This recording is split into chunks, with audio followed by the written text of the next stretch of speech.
Welcome back, everyone, to episode 3 of Maine Trails and Summits. I'm here in Baxter State Park, north end of the park, one of my favorite places. I'm doing a 13.5-mile loop that will cover 3 mountains, starting with South Branch Mountain, then Black Cat Mountain, and then finally one of my all-time favorites, Traveler Mountain. It's a pretty challenging loop, but you can, of course, just do one of the peaks and turn around if you prefer. It starts, like I said, at South Branch Campground. You just go up behind the ranger station by the water, and there's a trailhead kiosk, which I will try to remember to get a shot of at the end, just so it's easy for you to find if you try it. Like I said, 13.5 miles. Views are pretty spectacular.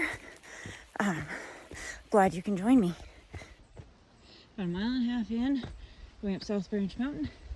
First half mile was easy peasy, and now going darn near vertical.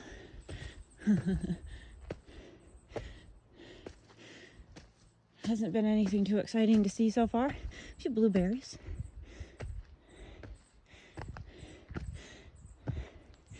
This is definitely strenuous.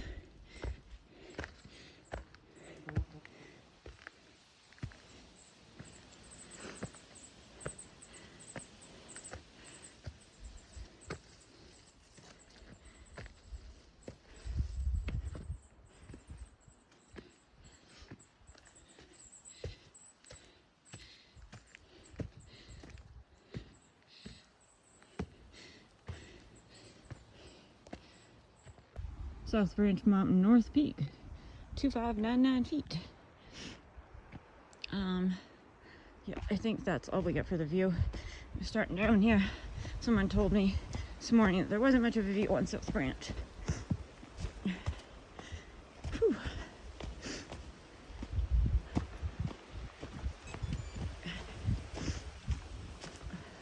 That was a climb up. A little steep. It wasn't too terribly technical, but it's definitely steep.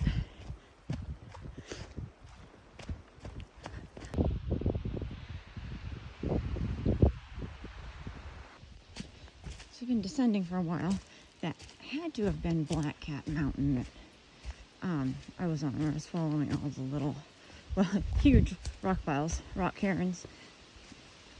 I've never been on South Branch Mountain or Black Cat Mountain before, so it's all new.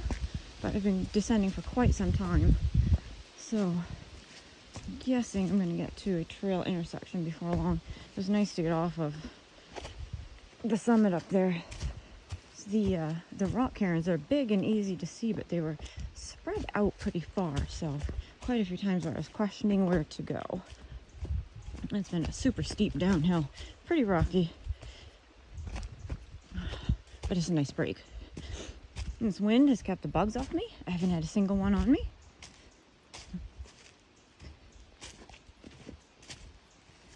Look at my camera. It's like hard to tell that I'm even on a trail.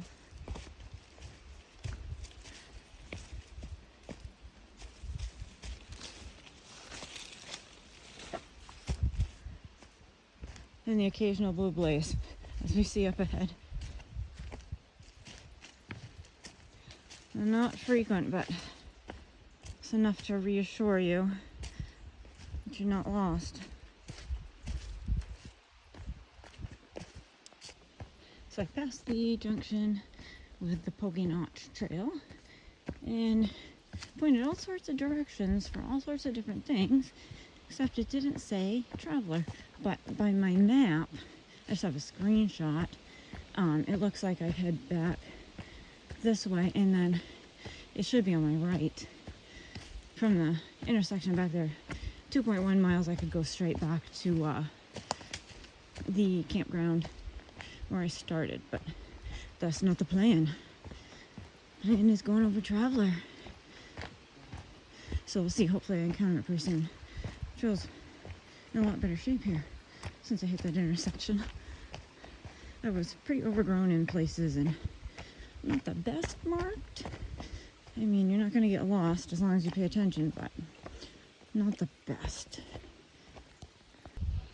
Alright, made it to Center Ridge Trail, heading to Traveler, junction of Traveler Trail 2.1. Alright, here we go. For FKT purposes, I forgot to mention that this is unsupported, and also that I am using my very old Coros Pace, and I'm also using Strava because my watch, whatever the distance of trail is supposed to be, my watch always says less. Strava always says more. I figure use the both of them. They both have maps and dates, so if there is any doubt for any reason, that should eliminate the doubt. Here we go. All right, made it to Center Ridge Trail, heading to Traveler, junction of Traveler Trail 2.1. All right, just started on the Traveler Trail. Woohoo! Immediately, I had a nice little break running by the pond, but now we're climbing over rocks. And I think there's a viewpoint 7/10 of a mile, and I can't remember, it was a 1.2 was the actual junction of the Traveler Trail. This is the Ridges or something. Ridges Trail. Whew. Saw my first two hikers by the pond. Hadn't seen Soul all day. This is some gnarly stuff. Whew.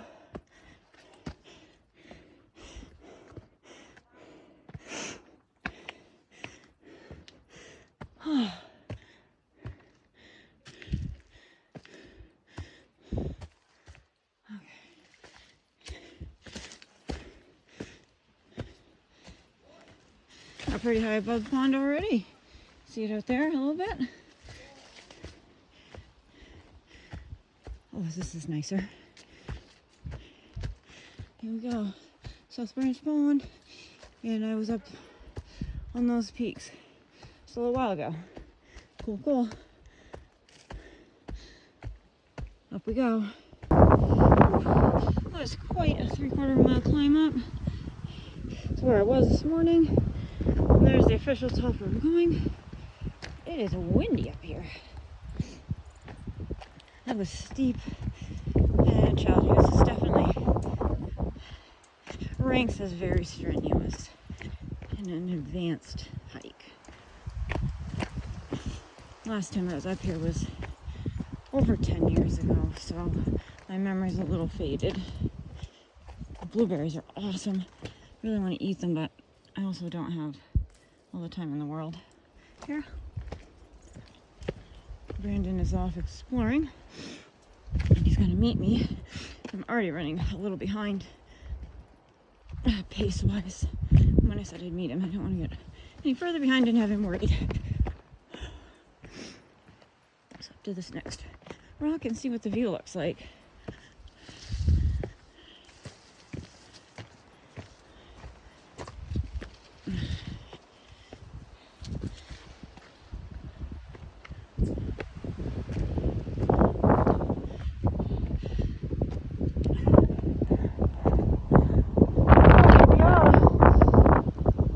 So it's the mountains around us. So look at the pond down there. Woo. Yeah, I'm gonna get out of this wind and keep going. Easy peasy, right? No. This is very tough footing, very steep. It's not something I would want to do in the rain.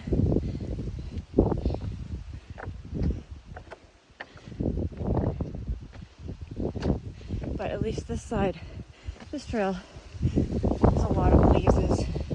It's a lot easier to follow.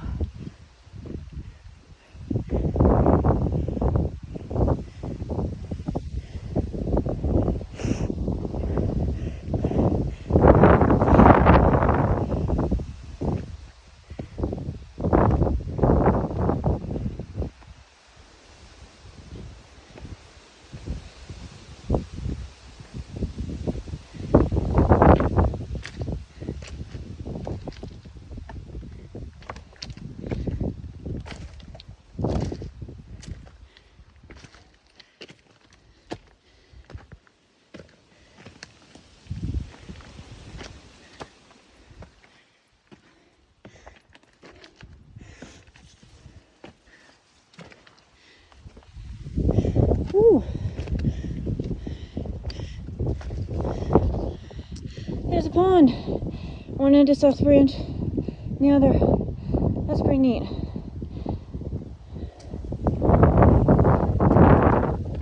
Alright, onward. Will. Peak number 3 of the day.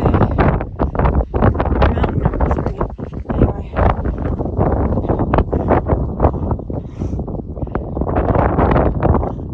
Peak of the Ridges. Travel around. Oh yeah, this is the Miracle Summit.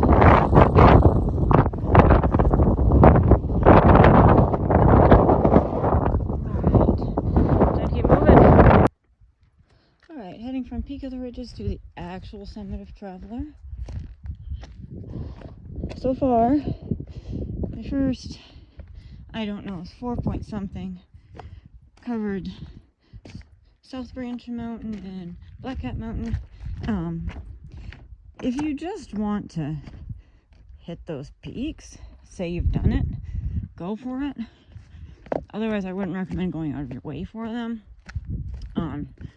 Not a lot of view, trails not super well marked and a little overgrown. I mean, you're not going to get lost as long as you pay attention, but I mean, it was okay hiking, not the best.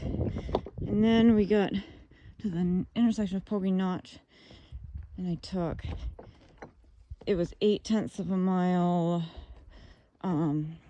going back towards the campground. That was awesome trail. I made some good time on. And then turned onto the Peak of the Ridges trail, which is marked fairly well and is fairly easy to follow. It's just extremely strenuous, and the footing is very, very, very difficult. Cool. I gotta go down here. And now on the regular, I believe this is just the regular Traveler mountain trail. So far the same, marked reasonably well with blue blazes now and again and rock herons. But as you can see, very treacherous. Alright, I'm gonna put this camera away so I can focus. Grateful for a little break. Going through the woods on a nice, good footing trail. It was a nice break. Working my way up to the actual peak of Traveler.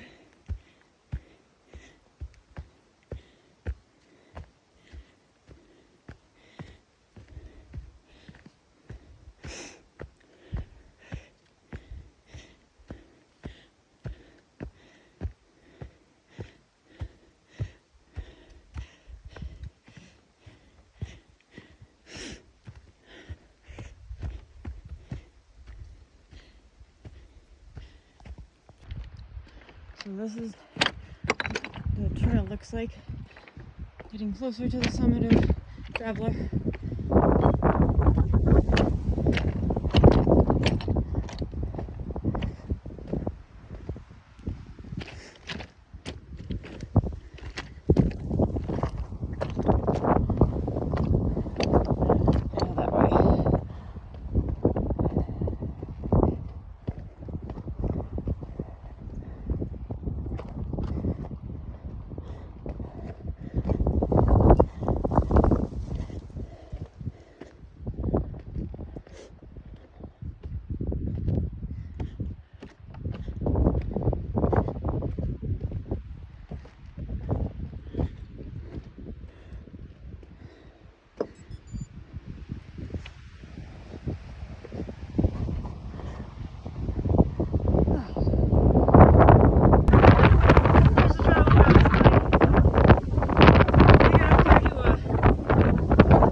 beautiful. I can just barely see the pond, a little bit of it, where I get to finish.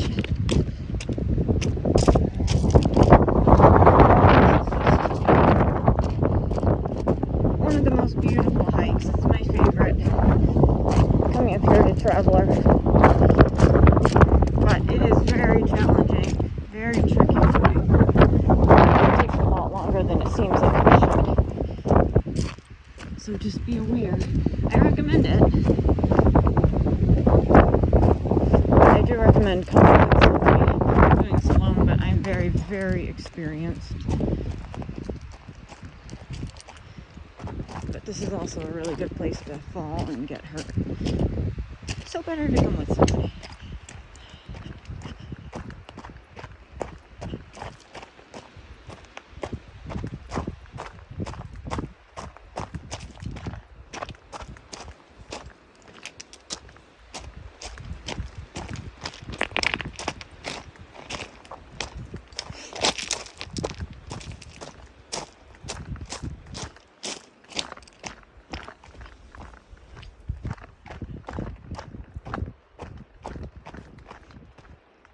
Oh, that's so much better.